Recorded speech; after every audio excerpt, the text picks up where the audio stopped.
கிறிஸ்துவுக்கு அன்பானவர்களே, இந்த நாளுக்காக ஆண்டவரை சோத்தரிக்கிறேன். இந்த நாள் உங்கள் மத்தியில் பேசும்படியாக தேவன் கொடுத்த கிருபைக்காக தயவுக்காக சோத்தரிக்கிறேன். எசேக்கியேல் புஸ்தகம், எசேக்கியேல் தீர்க்கதரிசி புஸ்தகம் 3ஆம் அதிகாரம் 17ஆம் வசனத்துல இங்க வாசிக்கிறோம். ஆண்டவர் சொல்லுகிறார், வேத வசனம் சொல்லுகிறது, மனுபுத்திரனே, உன்னை இஸ்ரேல் வம்சத்தாருக்கு உன்னை காவலனாக வைத்தேன் என்று சொல்லி தேவன் ஆண்டவர் சொல்லுகிறார். எனக்கருமையான தேவனுடைய பிள்ளைகளை, ஒரு தீர்க்கதரிசியை இஸ்ரேல் வம்சத்துக்கே உன்னை காவலனாக நான் வைத்திருக்கிறேன் என்று சொல்லுகிறார்.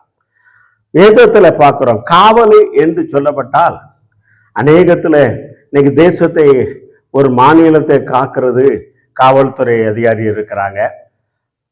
நம்முடைய முழு இந்தியா தேசத்தையும் காக்கிறது மிலிட்ரி இருக்கிறது. மிலிட்ரி மற்ற தேசத்தார் உள்ள வந்துடக்கூடாது காவலராக இருக்கிறாங்க. மற்றபடி ஒரு கடைக்கு நிறைய காவல் இருக்கு, ஒரு வீட்டுக்கு நல்ல பெரிய பங்களா இருந்ததுன்னா அவங்களுக்கு காவலாளி வச்சிருந்தாங்க. இப்படியெல்லாம் காவலாளி இருக்கிறது. ஆனா ஆண்டவர் இந்த காவலாளியை சொல்லல. இஸ்ரேல் வம்சத்தாருக்கு மிலிட்ரி இருந்தது, எல்லாம் இருந்தது, எல்லாம் காவலாக இருந்தாங்க.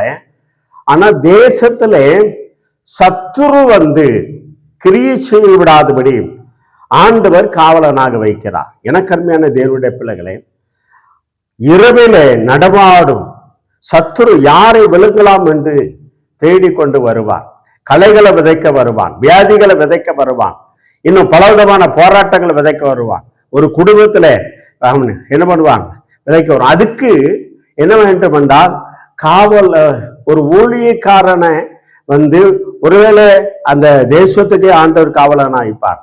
அதனாலதான் அநேக ஊழியக்காரர் தேசத்துக்காக ஜெபிக்கிறது, ஒரு மாநிலத்துக்காக, ஒரு கிராமத்துக்காக ஜெபிக்கிறது, சில ஒரு தெருவுக்காக ஜெபிக்கிறது. அந்த ஜெபிக்கும் போது அந்த தெருவுக்கு வருகிற போராட்டம், அந்த கிராமத்துக்கு வருகிற போராட்டம் எல்லாத்துல ஆண்டவர் பாதுகாப்பார். அதுக்குதான் காவல் என்ன, தேவ சமூகத்துல அதை பார்த்து விழித்திருந்து, தேவ பிள்ளை விழித்திருந்து பாதுகாக்கிறது. இரவிலே நடமாடும் பயங்கரத்துக்கும் எல்லாத்துக்கும் நம்ம என்ன பண்ணணும், காவலனாக இருக்கணும். ஒரு ஊழியக்காரன்னா சும்மா லேசா இல்ல, ஏதோ சாப்பிட்டோம் மேடையில பேசணும் அப்படிங்கிறது அல்ல.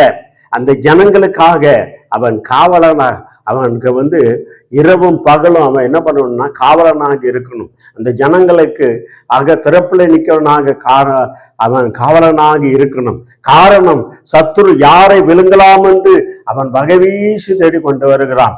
ஐயோ, இந்த கிராம மக்கள் பாவம் செய்யக்கூடாது, அந்த பாவத்துக்காக அவன் திறப்புல நிக்கணும். ஐயோ, சத்ரு உள்ள வந்துடக்கூடாது, ஒரு குடும்பத்துல வந்துடக்கூடாது, ஒரு தேசத்துல வந்துடக்கூடாது, அரசாண்மையில வந்துடக்கூடாதுங்கிறதுக்காக ஆண்டவர் சொல்லுகிறார், உன்னை இஸ்ரேல் வம்சத்திற்கு காவலாக வைத்திருக்கிறேன். எனக்கு அருமையான தேவனுடைய பிள்ளைகளே, நீ உன் குடும்பத்துக்காக காவல் காக்கிறாயா, உன் குடும்பத்துக்காக நீ திறப்புல நிற்கிறாயா, உன் கிராமத்துக்காக திறப்புல நிற்கிறாயா, உன்னுடைய தெருவில ஸ்டேட்ல இந்த மக்களுக்காக நீ காவலனாக இருக்கிறாய், அதுக்காக நீ காவலனாக இருக்கிறாய். தேவப்பிள்ளை, உனக்கே நீ காவல் காக்க வேண்டும். எத்தனை பேர் வீட்டுக்கு ஐயோ திருட வந்துடக்கூடாதுன்னு சொல்லி காவல் காக்குறாங்க. தேவப்பிள்ளைகளே, அவன் திருடன், அவன் கொல்லவும் திருடவும் வருகிறான் என்று சொல்லி ஆண்டவராய் இயேசு கிறிஸ்து வருகிறான். அவன் திருடுவான், ஆத்மாவை திருடுவான், பலவிதமான போராட்டங்களை கொண்டு வருவான். இந்த வார்த்தை கேட்டுக்கொண்டு இருக்கிற தேவனுடைய பிள்ளைகளே, ஆண்டவர் சொல்லுகிறார், உன்னை காவலனாக வைத்திருக்கிறேன். கிறிஸ்தவனே, உன்னை காவலனாக வைத்திருக்கிறேன். நீ தூங்கி கொண்டு இருக்கிறாயா? உன்னை தூங்குறதுக்கு அல்ல, நீ தூங்கினால் எதிரி களை விதைப்பா. நீ காவலனாக இரு. இஸ்ரவேல் ஜனங்களுக்கு காவலனாக எசேக்கியேல் தீர்க்கதரிசியை ஆண்டவர் வைத்தார்.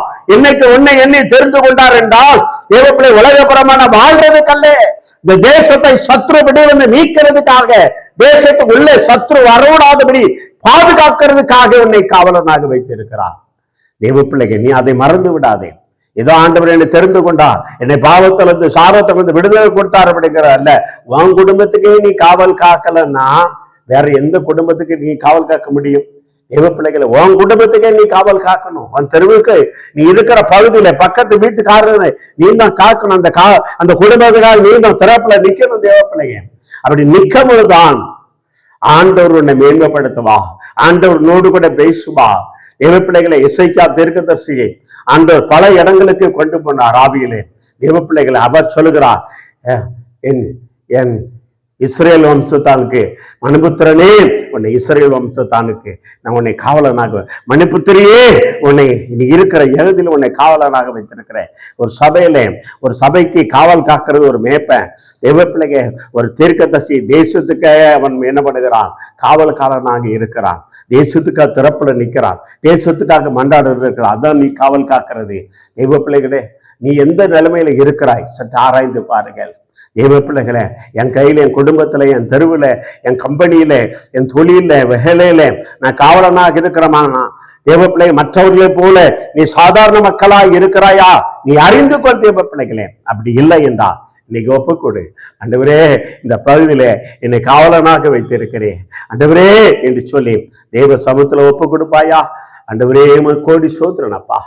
அப்பா, மனுபுத்திரனே, இஸ்ரேல் வம்சத்தானுக்கு நான் காவலராக வைத்திருக்கிறேன் என்று சொன்னவரே, அந்த தீர்க்கதரிசியை நீ வைத்த தேவனே சோத்திரனப்பா. அதே போல அநேக மக்களை காக்க முடியாத எங்களை வைத்திருக்கிறீர், அதற்காக சோத்திரனப்பா. தொடர்ந்து உடைய நாம மகிமைப்படட்டும். உங்களுடைய கரத்துல ஒப்பு கொடுக்கிறோம். வழிநடத்துக்கு ஆசீர்வதிங்க, பெரிய காரியங்களை செய்யுங்க. இயேசுவின் நாமத்தால ஜெயம் எடுக்கிறோம் நல்ல தந்தையே. Amen, amen, amen, amen. God bless you. கர்த்தர் உங்களை ஆசீர்வதிப்பாராக. தெய்வ சமூகத்தில் நீங்கள் ஒப்பு கொடுங்கள், பெரிய காரியங்கள் செய்வார். அமேன்.